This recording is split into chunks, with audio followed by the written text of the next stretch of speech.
We're so glad you've joined us on the ERLC podcast to explore how the Bible addresses important cultural issues pertaining to life, religious liberty, marriage and family, and human dignity, and how we can walk in wisdom for God's glory and for the flourishing of our neighbors. If you're enjoying this podcast and find it helpful, please leave a review wherever you listen. This will help more people find and benefit from what we're learning together. We are grateful for the time you take to join us for these conversations.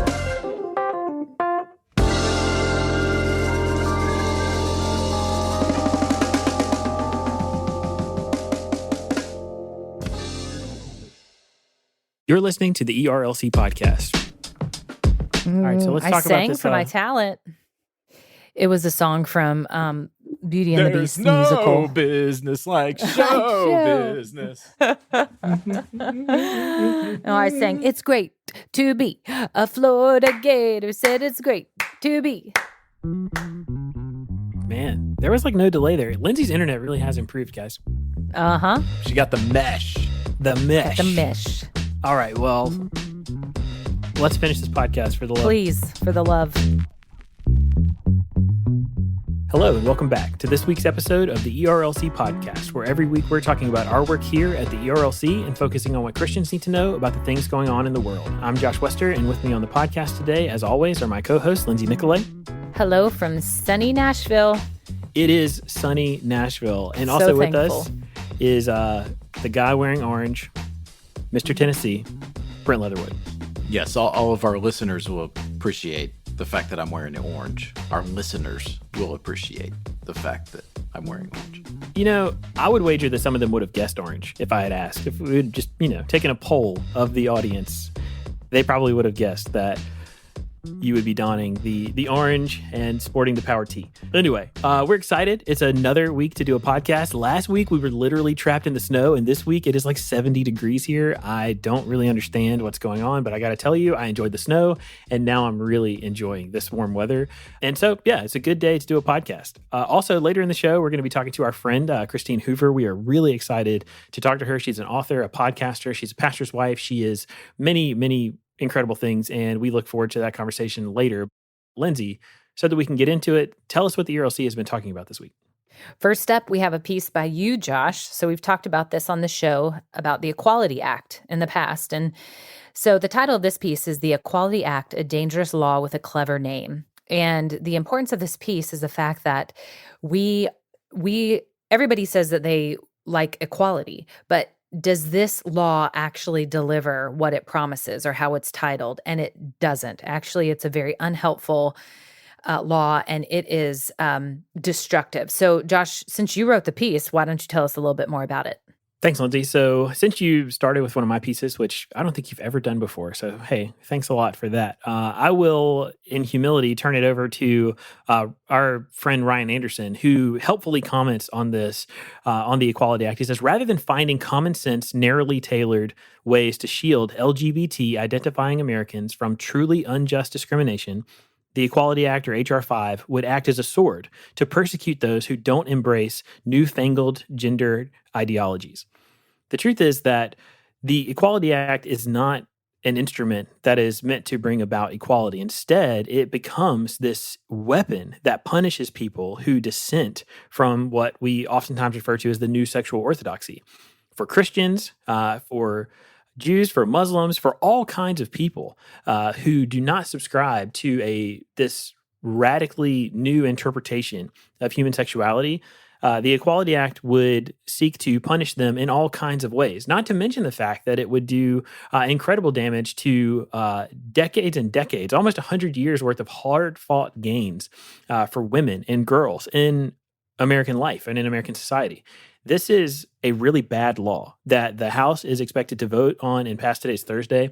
The House is expected to vote on and pass this today, and we are going to do everything we can as an organization to see that this bill is defeated when it reaches the United States Senate, or as it's debated in the United States Senate, because it is critical that this legislation not pass. It is not that in any way we are for discrimination, but this is no way to bring about equality. And the ERLC stands firmly against H.R. 5.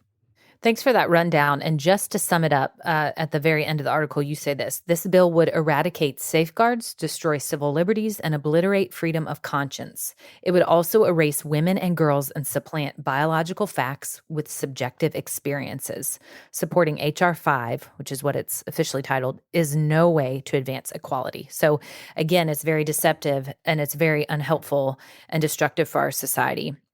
But before I move on, Josh, is it really humility if you say in humility? I'm quoting somebody else.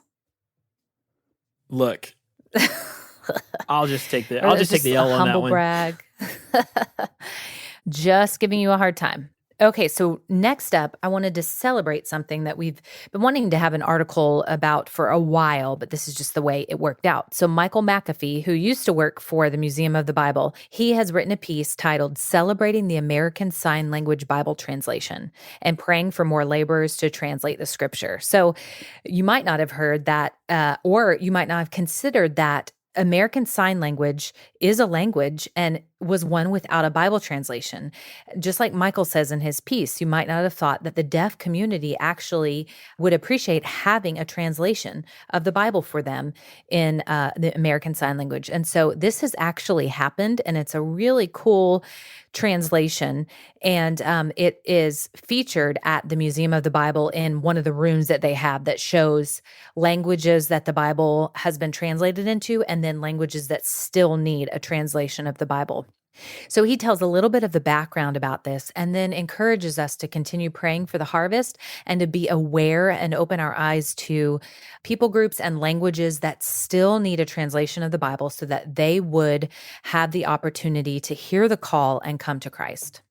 Yeah, in this piece, Michael actually talks about his time working at the Museum of the Bible, and he talks about, the Bible translations room and going in there and seeing all of the places where the Bible has been translated into all of the languages of the world. But then it has this, very clear representation of the places where there are people groups and languages that do not have access to the Bible in their native tongue or their heart language.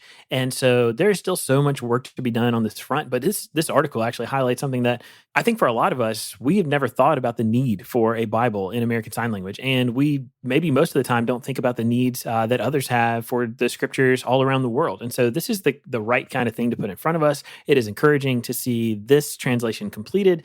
And honestly, it just moves me to pray that we would see the Bible translated into every known language. And it reminds us of what should be our priorities as believers, things that we often forget about when we're in the midst of our day-to-day, and especially when we have a translation of the Bible that we often take for granted. I know you've probably seen that video where I believe it was in an African culture where they received a copy of the Bible for the first time, and they were celebrating joyously. It's so convicting. So like you said, Josh, this is a reminder to be aware of those who don't yet have a translation of the Bible, which means they can't read the gospel for themselves, and then to pray that the Lord would hasten the day that they could have a translation of the Bible, and to pray that we would be more grateful for what we do have and the myriad copies of the Bibles that are sitting on our shelves. And then finally, it's still February, right? Because I don't even know what day it is, working from home and all of that, but still February. We're almost at the end of February, and February is Black History Month. And one person we wanted to celebrate on our site is Fred Luter. So he was the Southern Baptist Convention's first African American vice president, and then went on to be president of the SBC.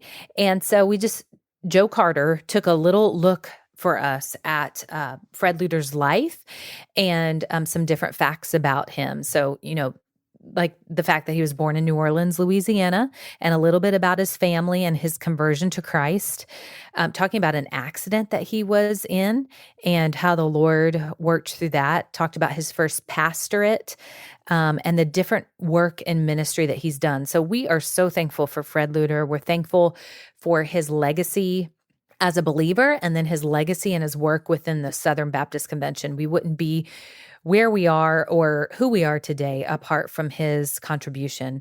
And so we just wanted to celebrate him and recognize him during this month. Yeah, it's absolutely appropriate to highlight honestly, the trailblazing work that Fred Luter did as SBC president. We're really thankful for the way that he led the SBC during those 2 years. And look, that's not something to just highlight in February during Black History Month, though it's appropriate. I mean, that's something that we should be thankful for in any month. And, may God continue to raise up leaders just like Fred Luter who can shepherd our convention of churches forward. That is good encouragement, Brent. And we have got a lot more content, as I say, every week. But in my absence, Josh is doing a fabulous job, and everyone else working with Josh. We have content that has to do with book reviews. We have a piece from an ICU nurse during COVID-19, which is fascinating. We have a piece talking about parents navigating conversations about race with their children, more about the Equality Act. We have a follow-up piece about France and if there's a future for evangelicals in France. If you listeners remember, we talked about that last week. So go to ERLC.com, check out the resources that we have. But Josh and Brent, for now, that is a look at what's happening on our site. Hey, thanks, Lindsay. And that brings us to the culture section for the week. So Brent, tell us what's going on. Thanks for that, Josh. And that was certainly a helpful rundown of the week by Lindsay. So let's turn now to culture. And we begin this week actually in our backyard, in Baptist life. That's right. The Southern Baptist Convention Executive Committee held their usual February meeting in Nashville this week, and plenty of news was made over the course of the 2-day events. So all of these articles that I'm about to highlight for us, they all come from Baptist Press, which is the news service for Southern Baptists. So we'll start with SBC President J.D. Greear's Monday night message. And y'all, it was a great one. It was heavy. And, if we were all texting back and forth, all those little fire emojis would be the appropriate one to use. This is what Baptist Press reported, and I'll read from this at length because it really is helpful, I think, for understanding the fullness of his message. SBC President J.D. Greear challenged members of the SBC Executive Committee to repudiate a Pharisaical spirit and unite for the sake of the gospel. Quote, "The last year has revealed areas of weakness in our beloved convention of churches," Greear said on Monday during the president's address at the Grand Hyatt Hotel. "Fissures and failures and fleshly idolatries. COVID didn't produce these crises, it only exposed them." Noting the convention's success during the conservative resurgence of repudiating the leaven of the liberals, he asked, "Are we now going to repudiate the leaven of the Pharisees?" He said the controversy over critical race theory has become a significant obstacle to cooperation. Greear affirmed a previous statement authored by the seminary presidents in the SBC, which drew a response from various ethnic groups and leaders, but said he understands how the issue has contributed to heightened racial tensions within the SBC. "Let me state clearly," Greear said, "CRT is an important discussion, and I'm all for robust theological discussion about it. For something as important as what biblical justice looks like, we need careful, robust, Bibles open, on our knees discussion. But we should mourn when closet racists and neo-Confederates feel more at home in our churches than do many of our people of color." In calling for unity, Greear said he would not water down doctrine. "I'm not talking about communicating ambiguity on things the scriptures speak clearly on. The sanctity of life and marriage, the sinfulness of homosexuality. These are things that faithful Christians cannot disagree on, and our consciences are captive in these to the word of God. But," he asked, "do we want to be a gospel people or a Southern culture people? Which is the more important part of our name, Southern or Baptist?" That, y'all, is a good summary, I think, of Pastor Greer's Monday night message. And I mean, this was, well, it was his final presidential address in front of the executive committee, and it was strong. And I think for a lot of people, it actually may be even hard medicine, but I got to say, it was needed. I was not there, but I saw these tweets coming through, and I just have to say that J.D. Greear is a Southern Baptist treasure. Very thankful to have had him as president for such a time as this, and for the work that he has done as president of the SBC during such a tumultuous time. And more than that, thankful for his faithfulness to the gospel, to his church, to his family, to the gospel, to the word of God above all. Josh, I thought it was funny. At one point, he was joking. I mean, he's personally, since becoming SBC president 3 years ago now, he has personally received criticisms and attacks that have said things like, "You are being funded by George Soros," and "You are a proponent of Marxism," and all that. And he pointed out, he's like, "Y'all, I'm none of those things." And in fact, our church has led North Carolina in cooperative program giving. We have planted hundreds. I mean, I didn't even realize that. They planted hundreds of churches across the globe. They are strong in their fidelity to all of these very scriptural things that we stand for and that Baptists have affirmed for centuries. I thought that was an interesting moment where he kind of gave some personal insight into what he's faced.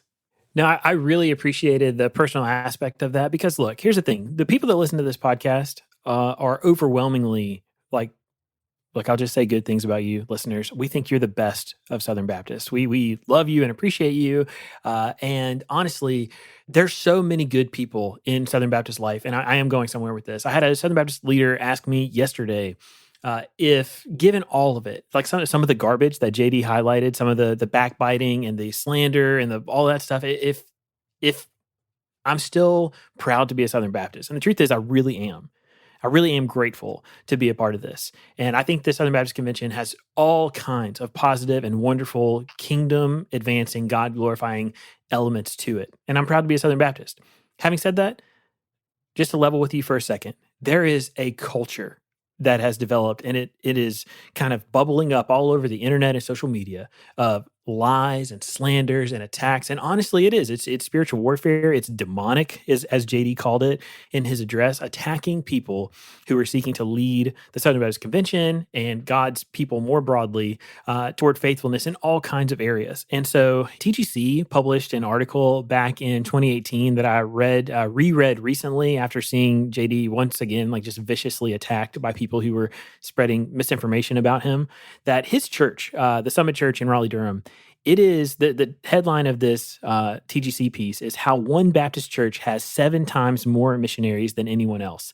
JD's church, the Summit Church, literally sends 7 times more missionaries to the field than the next closest Southern Baptist church. Of the 46,000 churches in the convention, that is how incredible their sending culture is at the Summit Church. That's how committed he is, not only to the gospel, but to the cause of taking the message of Jesus to the nations. And it's incredible and inspiring. And Southern Baptists are, as Lindsay said, we are grateful and fortunate. We're blessed to have a leader like JD.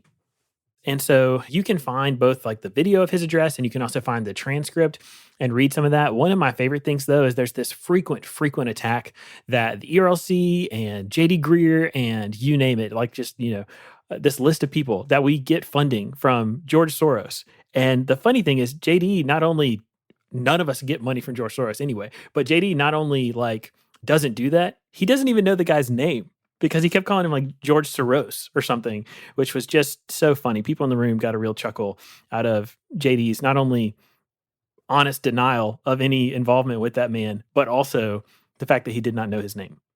We are absolutely blessed by JD Greear and his leadership as SBC president. And the great news is his message was enhanced by the report from EC President Ronnie Floyd this week. From Baptist Press, Floyd's reintroduction of Vision 2025 began with a parallel of Greer's address, warning of a sound of war in the camp of Southern Baptists. For Southern Baptists to gain traction for evangelism, he claimed, they must lead the way in helping create a Bible-based, Christ-centered, and Spirit-controlled culture in the SBC. He laid out 5 action steps for accomplishing that purpose. Increase full-time, fully funded IMB missionaries by a net gain of 500 bringing that total worldwide to 4,200. Add 5,000 new Southern Baptist congregations through church plants, replants, new campuses, and new church affiliations, bring the total to more than 50,000. Increase the total number of church ministry staff and volunteers through a new training emphasis, calling out the called. Fourth, reverse the ongoing decline in reaching, baptizing, and discipling 12 to 17-year-olds. And finally, increase annual giving through the cooperative program to surpass $500 million by the year 2025. So these are laudable objectives and achievable ones, I believe.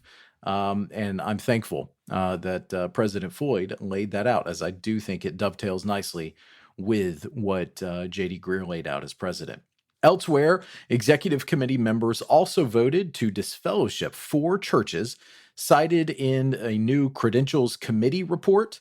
They accepted amendments to the mission and ministry statement of Lifeway Christian Resources and received a report from the ERLC task force that was established a year ago at this meeting in February of 2020. So on that last part, I think we should obviously address it as folks who work at the ERLC. We are thankful now that this task force has come to a conclusion, and it has.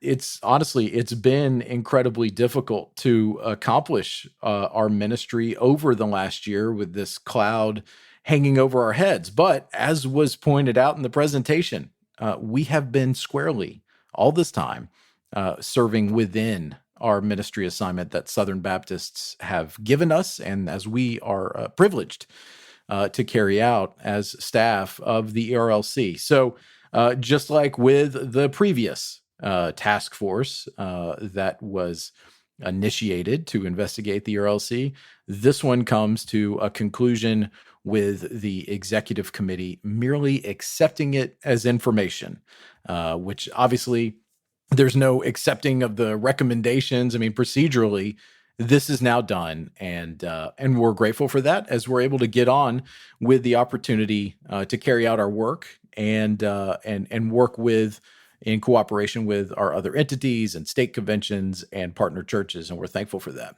What do y'all think?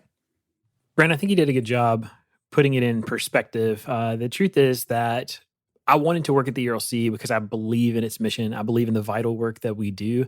And, when I think about the fact that some people may be asking questions about whether or not we need an ERLC, probably for me, the clearest way to answer that is to say that Southern Baptists have invested in the work of the ERLC and our predecessor organizations, but the ERLC's long history of doing this kind of faithful gospel work in the public square for more than 100 years. And in the next 100 years, that work is only going to be all the more important. And so for me, there really is no question as to whether or not the ERLC needs to exist and continue doing the vital work that we do. And that's going to be true long after each of us have left these jobs to go on and do whatever else we're going to do with our lives. The role of the ERLC is going to remain a critical part of the SBC's work in the public square in the United States. And speaking as the one who for the past 6 years has helped run the online content, we've been accused of not covering certain areas that have been assigned to us, which is completely not true because we have a whole variety of issues that we engage on a regular basis. And those that we have engaging them are oftentimes experts in those areas, people who are pastors within the Southern Baptist Convention, leaders within the Southern Baptist Convention, those who are intimately involved in these different issues like life, covering the gamut of life from womb to tomb, dignity, racial unity, sexual abuse, speaking of the Caring Well Challenge, and the incredible work that's been done there. On our website, ERLC.com, we have 4 different buckets that things fall into. So news and culture, which something like the Equality Act would go under there, talking about that. Human dignity, which would cover racial unity, but also cover, say, Down syndrome or something like that. Family, and then religious liberty. And then we have our suite of podcasts where we're doing work in technology, in DC, this podcast that does a culture rundown, and then Dr. Moore's various podcasts. We have videos, we have book reviews that we do. So you could just one cursory glance on our site and you would see that we cover the issues that we have been slated and tasked with covering. And we do that because, like Josh said, we believe in the mission. We believe it's important to educate and equip believers to be able to answer these things in a way that is faithful to the Word of God and faithful to the gospel. And we consider it a privilege to be able to serve Southern Baptists and the larger Christian community in this way. That's right. And to pick up on, a couple of themes of what you said, we view our work, we are the missions agency being sent into this chaotic public square that is currently part of our culture. And we do that with joy. We do it with convictional kindness, and we do it knowing it is a privilege to represent our churches in the public square. And the other thing you talked about quite a bit there, Lindsay, was the Southern Baptist Convention. We're a convention of churches. And guess what?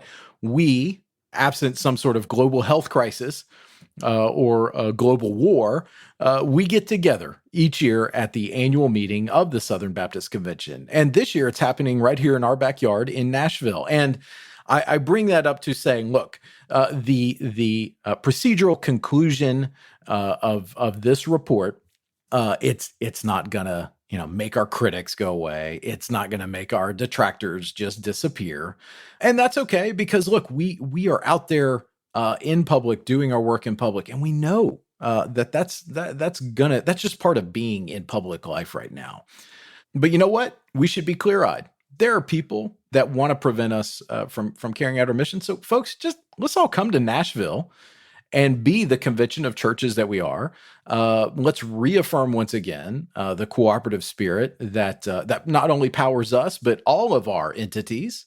And let's come together and just reassert once again, nope, this is important, and we're going to continue moving forward with this. As one individual said, we're going to turn the Gaylord Opryland Hotel into just a giant worship service and a giant business meeting, and we're going to glorify the Lord in doing so. That's really well said, Brent.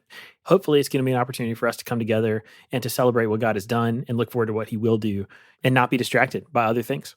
That's a good word. All right, moving on to the COVID front. We hit an incredible mark this week that, frankly, a year ago, it would have been unimaginable. 500,000 lives have now been lost due to COVID-19. NBC News reports, nearly a year since the coronavirus was declared a pandemic on March 11th, 2020, 100,000 COVID-19 deaths in the U.S. was a low estimate. Early on, cities such as New York and Chicago were hit hard, particularly in communities of color. Then, hotspots in nursing homes and meatpacking plants began to emerge as the virus hit suburban and rural communities. The death toll in the U.S. would eventually eclipse that of every other country and has claimed more lives since then. I'm highlighting this from NBC News because it actually has an interactive map where users can go and actually see the areas across the country that are the hardest hit. So even in the midst of that horrific milestone being passed, we are continuing to achieve good markers that show that we are making progress. So once again, across the country, coronavirus cases were down about 20%. So we're continuing to do something right. And we got news that the latest vaccine is nearing approval.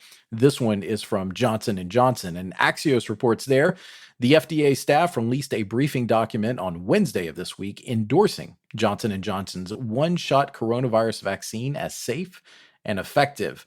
An FDA advisory panel will next meet on Friday to review the briefing document and vote on whether to recommend an emergency use authorization. The FDA will then decide on whether to accept the recommendation and issue that emergency use, clearing the way for distribution in the U.S. to begin. Analysts have looked at this and have said, hey, here's why it's helpful. One, it's just one shot.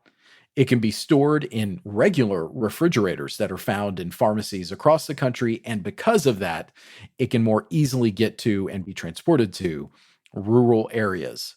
So this will really bolster the effort against coronavirus. And I'm thankful that we're getting to a place where these are going to be readily available.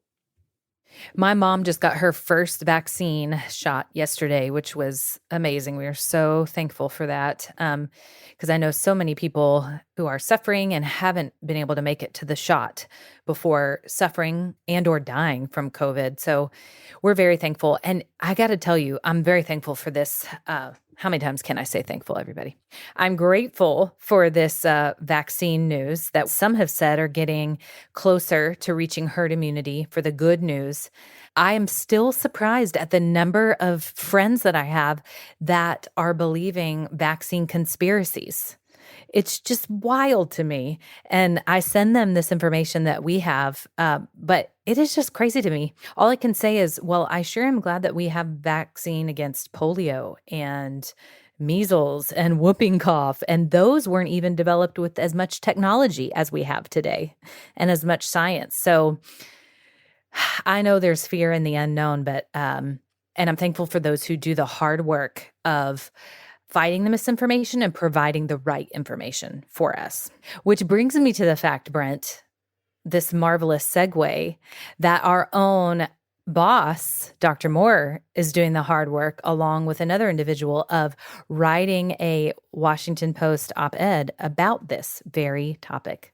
Can you tell us about it? No, I was going to pitch it to Josh for him to tell us about it. Oh, well, Josh, tell us about it.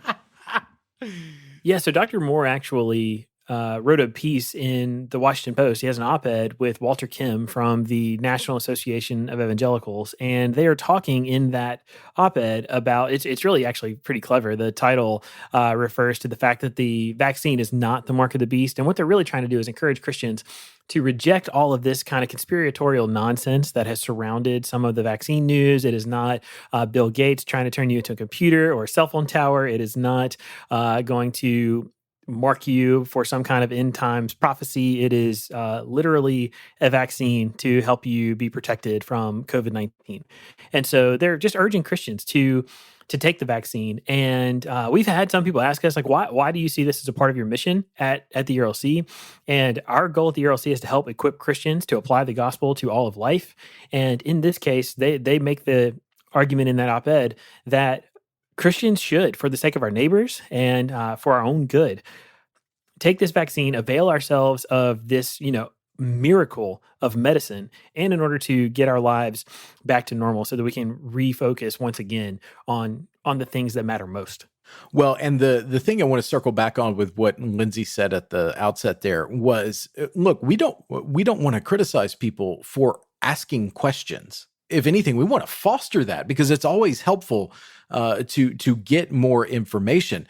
The thing about this particular subject is the answers are searchable and findable and knowable, so that people can have confidence to move forward and get these vaccines. And so these are going to save lives. They're going to cut down on the spread of this virus, and that is why this is a helpful thing that Christians should feel confidence in, and to be able to communicate that to their neighbors.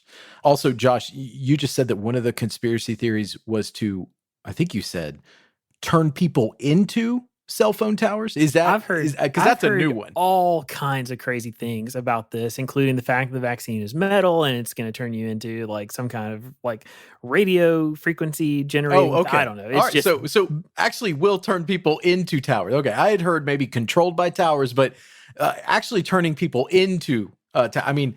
I do want to find a way to be able to Google instantaneously. So maybe that. I don't even have anything for that. There you go. I am just, all right. Look, here's the thing. When you see conspiracy theories, just run away. That's my Josh Wester. That's my hot take. Just run away. And again, they're just so easily defeated by the information that we have access to. And so that's engage it and swat them down. All right. Turning to developments on Mars.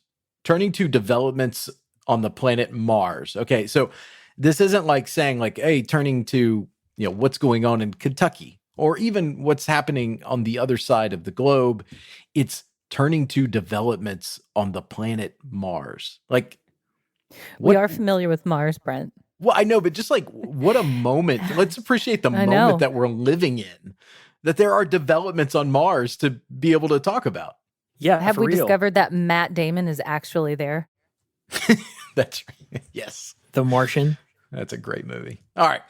NBC News reports this week, NASA's Perseverance rover has recorded the first audio clips captured on the surface of Mars, beaming them back to Earth, guttural sounds of wind gusting on the red planet. The first of its kind audio was released on Monday of this week, along with extraordinary new footage of the rover as it descended and landed last Thursday. The images are among the most sophisticated yet taken of Mars and offer never-before-seen views of the rover approaching its landing site. So this was a source of incredible fascination for my kids as I was taking them to school this week. We called up the audio clip and just listened to it over and over again. And I was just trying to help their little minds understand we are among the first people ever to hear a sound made on another planet. Like, that's just incredible. They were like, okay, well, thanks, Daddy. Can I have a Lunchable? Like, that was, they didn't seem to be quite as fascinated as it's going to be like whenever we end up with flying cars and hoverboards and the kids who are born, and that's just the thing. They're never going to be able to appreciate the fact that literally we've been waiting our whole lives to get there. When I heard this, what you described as guttural sounds from the planet Mars. NBC News it described it as that. That's good. I appreciate your precision there in making sure that people know the source. Yeah, when I heard that, it's weird. It's kind of alien-ish if you've seen that. But in any case, it is, man, like how incredible to get to hear audio from another planet. Now, it sounded like a void because it is, but wow, it's just surreal that we're there. It also sounds like we're one step closer to confirming that it is indeed where men come from. Bump. Wow. I'll be here all day, folks. Wow. Those are the kinds of jokes people are here for. Guttural. I mean, Mercy. Come on now. Okay, and so it sounds like this kind of like low rumble. Like my kids were noticing like it was just rumbling in the speakers in my truck. And so we learned this.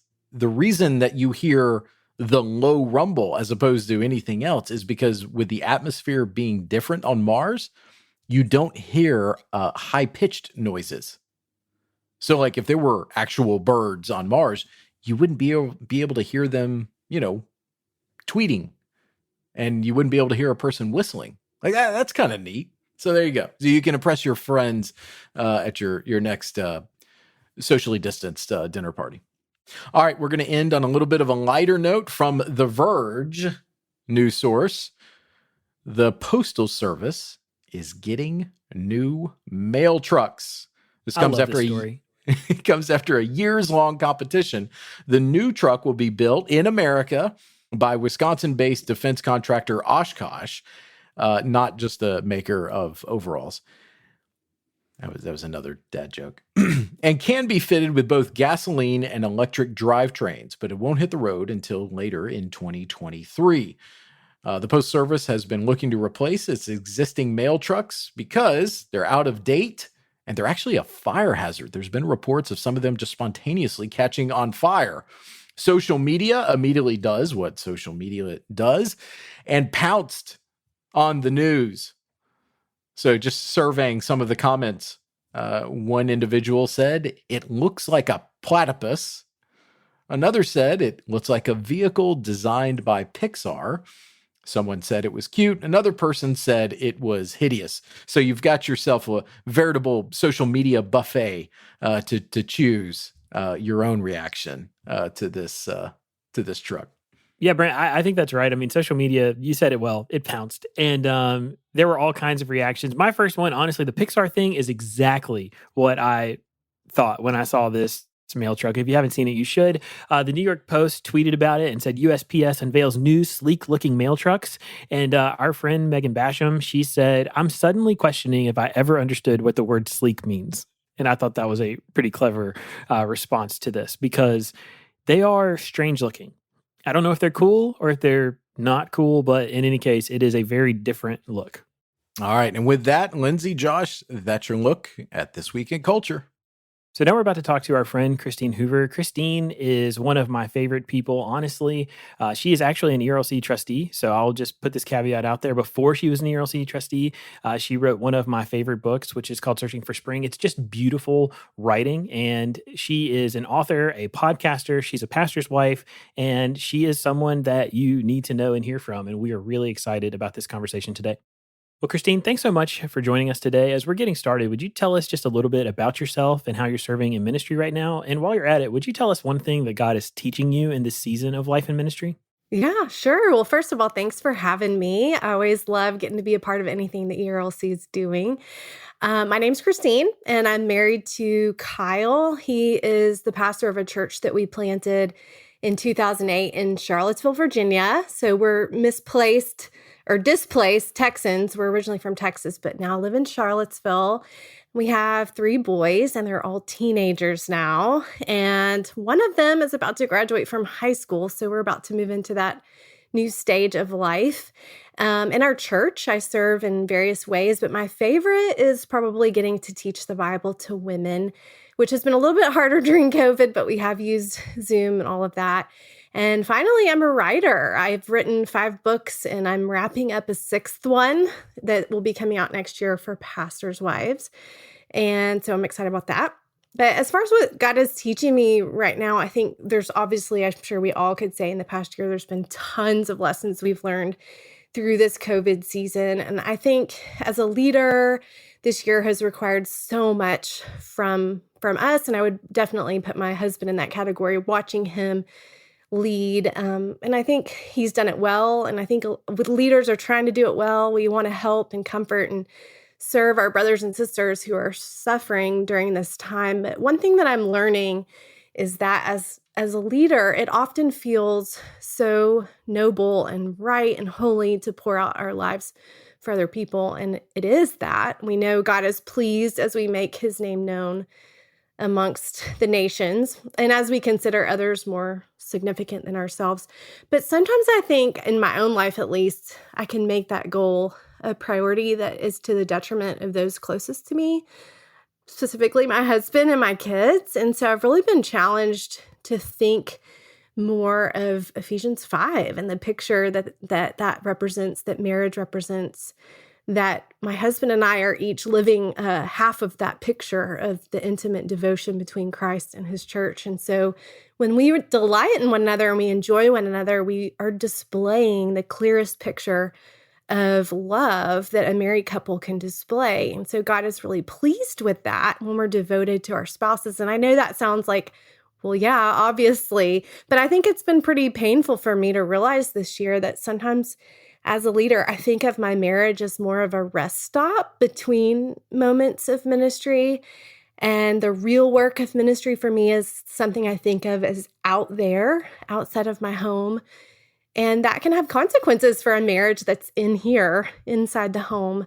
But the Lord has really been showing me that as a married person, my marriage is not a waiting to then go back out and accomplish his will. That when I'm attentive and devoted inside my marriage, I am smack dab in his will, and he is delighted in that. And I think, of course, the same could be true for those who are listening who are single, that when you're single and you live as he is sufficient for all of life and you remain true to him in body, mind, and soul, you're doing a great work of ministry because you're displaying the sufficiency of Christ, and that delights God. So that's just been a picture that God has taken me back to in this time when we've been really weary and worn down in ministry, just to remember that he delights in me, delighting in my marriage and my spouse. It was a good lesson, Christine, and it's one that resonates with me as someone who was older when I got married. I had already done the leaving and cleaving from my parents, but I feel like the Lord stripped away some friendships and some ministry things to teach me the value of what you just said, because I was already so used to not just pouring myself out, but running all around, that it was easy for me to, as you said, view marriage as a rest stop per se. So thank you for sharing that with our listeners. So you mentioned COVID, and this podcast focuses on Christians and culture. So COVID is all around our culture right now. But in addition to that, can you tell us what you and those around you are paying attention to right now in culture? Yeah, I've been paying attention a lot lately to issues related to gender and homosexuality and identity. And I know other Christians around me are doing that as well. We actually live in a university town, Charlottesville, that's defined by progressivism and intellectualism. And so these have been ideas, it's not just current, but that have been the forefront of our minds for a while now as we seek to minister here. And we have a lot of young people that we're trying to reach with the gospel. And I've just been reading, I don't know if y'all saw that article where it said 1 in 6 people in the Generation Z, they identify now as LGBTQ or some other non-binary identity. And just reading, I just feel like on the news, what comes up is a lot about sexual identity and practice. And I think that is something that's on my mind, not just because of our ministry here, but also because I have 3 teenage boys. And I really want to be aware of the messages that they're receiving in culture and help them to think biblically about those ideas, while also knowing how to love their neighbors well. I mean, we have neighbors on our little cul-de-sac that are married male, that are married. And so how do we love them? How do we interact with these ideas biblically while also loving our neighbors? Well, thank you for that, Christine. And look, you wear many different hats and serve the church in many different roles, one of which we are especially thankful for because you serve as one of our ERLC trustees. And we are so just blessed by your engagement and participation and leadership on that board. So thank you for that. But you're also an author and a writer. You have written multiple books with many more coming in the future. Can you tell us about the projects that you're working on now? And would you mind giving us a little bit of a window into your writing process? Yeah, well, thanks for asking, Brent. As I mentioned before, I'm wrapping up a manuscript for a book. It's called How to Thrive as a Pastor's Wife. I am really passionate about encouraging and supporting pastors' wives, so I hope that this book will serve them well. That comes out next spring. In addition, I'm releasing my first ever Bible study on April 1st. It comes out with Lifeway, and it's called Seek First the Kingdom. And it's a deep dive into the book of Matthew. And I love studying and teaching the Bible, so I'm super excited to get to lead other people through Matthew and really delving into one of the topics that Jesus talked about most, which is the kingdom of God. And I think it's such a relevant topic because we're living in this time when I think Christians have become really confused about power and rule and rights. And we've kind of joined the world in setting up our own little kingdoms, whether it's a political kingdom or, as we were talking about before, the sexual identity. And I think that tells us that we're confused about the kingdom of God that he is building through the rule and reign of Christ. And so that's why I wrote this study, to help people understand the king and his kingdom, how we enter the kingdom, how we live the kingdom of life, what is the culture of this kingdom that he's building. And really, it comes down to knowing, and the goal of it is knowing what God blesses and where this blessing is found. So that's coming out in April. Super excited. But as far as my writing process goes, I love getting to talk to different writers about their writing processes because I think we all do it so differently. But for me, it starts with the idea, and I'm sure it starts that way for everyone. I keep a running list of ideas on my phone. And if there's an idea that I can't stop thinking about, I start brainstorming that and thinking through, is that a book length thing or not? My Matthew Bible study came from my own study of the book of Matthew, and God was doing a work in my heart regarding my own affections and allegiances and ambitions. And I became just so captivated by Jesus's descriptions of the kingdom, what the culture of the kingdom is, and really challenged by what he says about who is truly blessed. And I became fascinated by that idea so much so that I wanted to share that what I was learning with other people. So that's where that idea came from. And so once I have that idea, I develop an outline and I just start writing. I use Scrivener. I don't know if y'all know what that is, but it's a super helpful app for writers. It's kind of like works like a file folder where you can have different tabs. And so you can just put different ideas in different sections of the book. And because I'm a mom and a pastor's wife, there's a lot going on outside of writing. I have to be pretty disciplined about my time for writing. And so when my kids are in school, I write Monday through Thursday, since Friday's my husband's day off. And I do that pretty much every day. I've already done some writing today. I write straight through and do not read anything that I've written until I'm completely done with the manuscript. Because if I read what I've already written, I would probably get super discouraged and stop and never keep going. But I just try to get it all out. As Anne Lamott says in her Bird by Bird book, I love that. Just get it out, go back later and look at it and edit it once I have it all out. So with the book I'm currently working on, I am hoping to finish the rough draft by next week, and then I'll print it out and I read it out loud to myself to hear what it sounds like being read and edit it as I go. And so I'm almost there. I'm super excited. I love the day when you get to turn it in and it's done, at least for a time. But that's where I'm at right now. It probably feels like you've given birth to another child after carrying that message for so long. Yes, absolutely. Well, congrats. We're so excited for all that you have coming out and the way that it's going to benefit the church.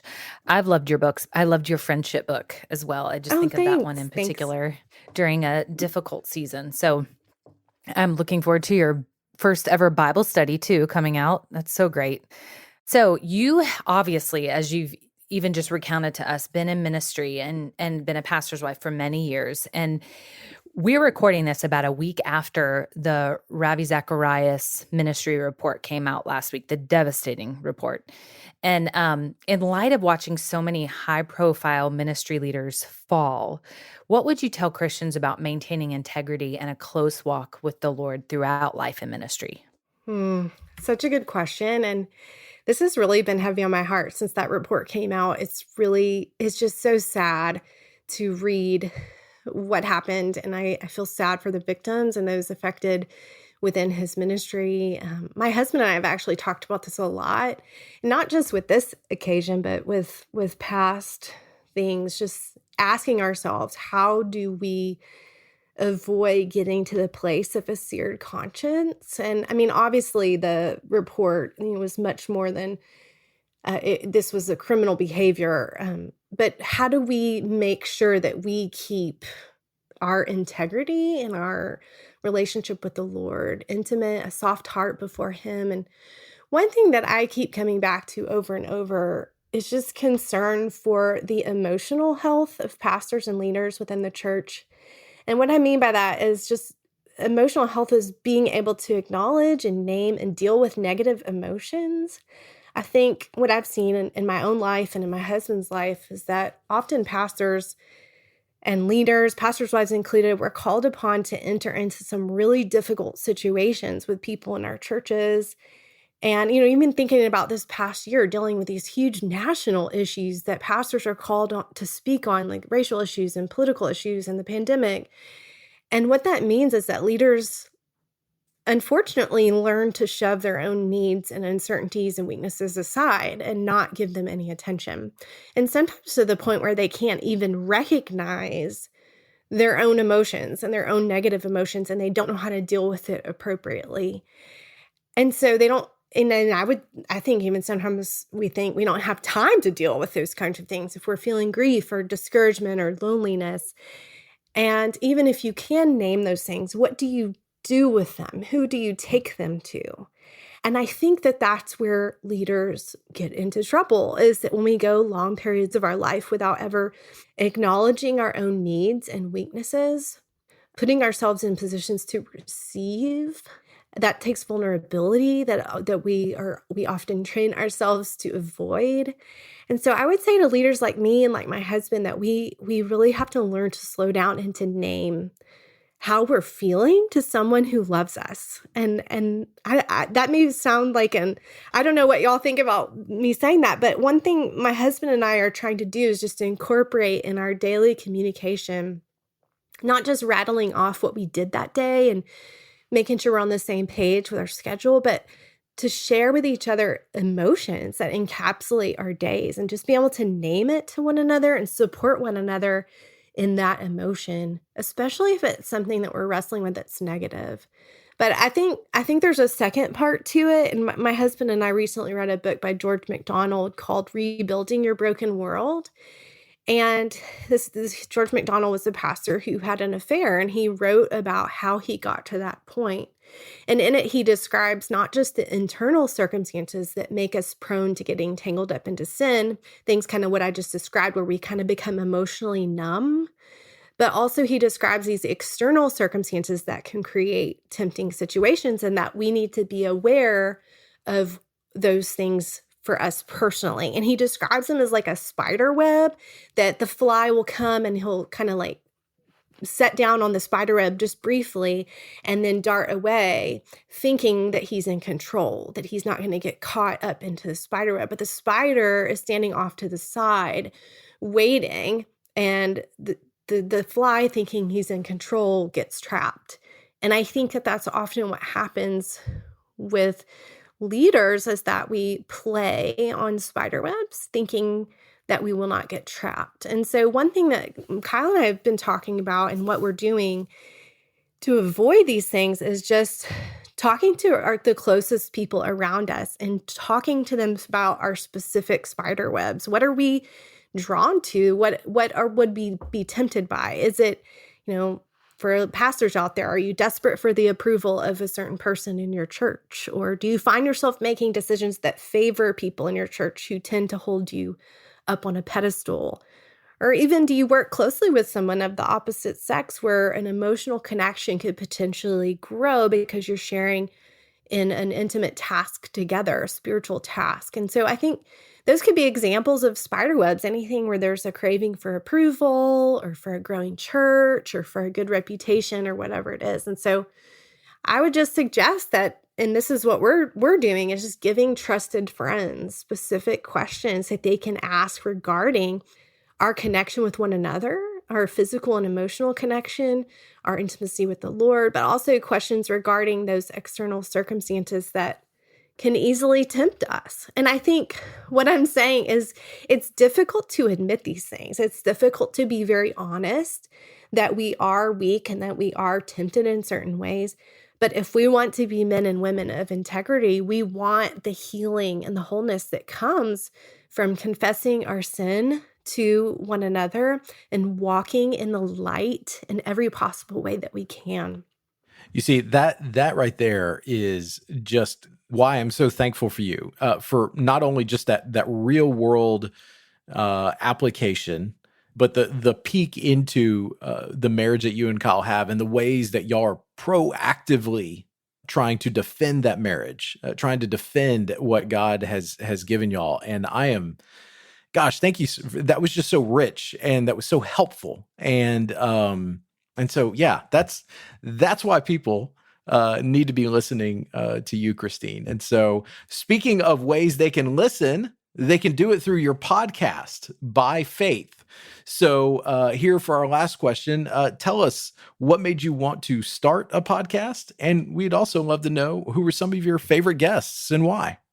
Yeah, well, my podcast is called By Faith, and I started it in 2018 because I was releasing a book called Searching for Spring, which is really about hope in suffering and how do we trust that God's going to bring beauty out of our suffering. And I knew when I wrote that book that I could not touch on everyone's specific types of suffering that we face. And so I started the podcast to get to talk to different guests about the ways that they have walked through suffering and how God met them in that. And after I did, I thought I was just going to do a season, but once I got started, I realized I really love it. I love getting to talk to people, hear their stories. I love getting to share people's stories with other people. And so I kept going. And what I decided to do was each season I would do tackle a topic from different angles. So I've done one on friendship. I've done one on service, and actually Dr. Moore joined me for that to talk about leadership. And I've heard stories of faith. And right now I'm doing a best of. So interestingly enough, to your question, my favorite guests, I chose an episode from each season that was my very favorite that I continue to think about.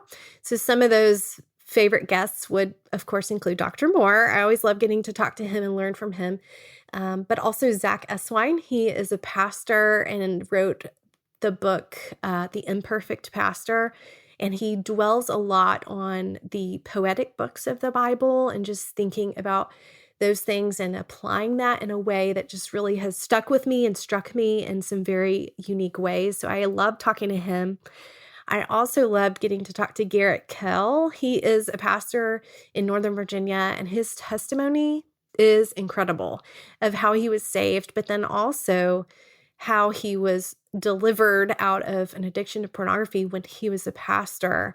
And God did that in a very drastic way. And just hearing his story, I still think about that and the goodness of God to bring our sin into light and to deliver us from our sin. And then finally, I would say last season, I talked to Caroline Saunders, and she's a pastor's wife, and I got to do it in person. And the middle of COVID, we were at a conference together, and we just had the best time talking. And I've heard from so many pastors' wives who said that was a really impactful conversation for them. And again, since I love encouraging pastors' wives, that's probably one of my favorites as well. So, Christine, you have covered so much ground just in this short conversation, and the words you shared about faithfulness in ministry and in marriage, that was incredibly helpful, because all of us have been reeling and really, really gripped in the aftermath of the report about Ravi Zacharias, and seeing all that took place there was just incredibly devastating. And so thank you for the wisdom that you were able to share with us about that, and all of us. I mean, our prayer for our listeners, our prayer for ourselves, our prayer for you is that God would keep us faithful, and that he would protect us from that kind of sin that clings to us and comes for us. And so really, thank you so much for taking the time to join us today. It was a privilege to have the chance to talk to you. Thank y'all so much for having me. So now it's time for the lunchroom, where every week we tell you about the things we've been talking about with one another. Lindsay, you're up first this week, so tell us what's on your mind. I just have one resource to recommend this week. We have actually had an article written about it. It's a kids' Bible resource put out by an organization called Truth 78. So this is called More Than a Story, Old Testament. So there will be a New Testament, but it's a new kind of resource. I'm taking this from the website for children, taking them on a chronological journey through the Bible with a God-centered, gospel-focused, discipleship-oriented, theologically grounded, so that is a lot of descriptors there, perspective. It's really beautiful too. It's a thicker resource, but it's not too overwhelming. I just got my copy in the mail. We had I think I already mentioned this, but we had an article about it on our website. But it's just a way for you to really help the Bible come alive and the storyline of Scripture come alive to your children. So check it out. What you got, Brent? So, this first appeared at the beginning of the month, I think, and I just got around to listening to it. But it's a new podcast interview with Pastor Tim Keller of Redeemer Church up in New York City, and it's on the podcast Life and Books and Everything, and that is hosted by friends of the ERLC, Justin Taylor, Colin Hansen, and Kevin DeYoung. And in this interview, I mean, gosh, Tim Keller just talked. I mean, I could listen to him talk about just pretty much any subject, because there's just so much wisdom that flows from the man. But he talks about, his bout with cancer right now, and how that is actually a battle with sin. He talks about books, and but there was one moment in particular that really just kind of stuck with me, and that was he was talking about how he and his wife, they take a vacation every so often, and they've got a spot down in South Carolina that they like to go to, or there's a place in England that they like to visit. And he was just talking about how, when they do that, they're just trying to get away to places, and they miss just like the everyday sweetness of the life that they have, because it gets filled with busyness, and talks about the value of just resting and being at peace with what the Lord has called him to do, and turning down things that just kind of fill up his schedule, and that's really come into focus in this season of life that he's in. And that was just, gosh, that ministered to me. It made me realize I don't need to seek anyone else's approval, and I just need to rest with the confidence and assurance that I have in the fact that I know Christ as my Lord and Savior. And that's probably a good word that all of us could use in this very hectic season of life that we're all in because of this pandemic and because of all the things that we're having to balance. I would definitely recommend it to our audience.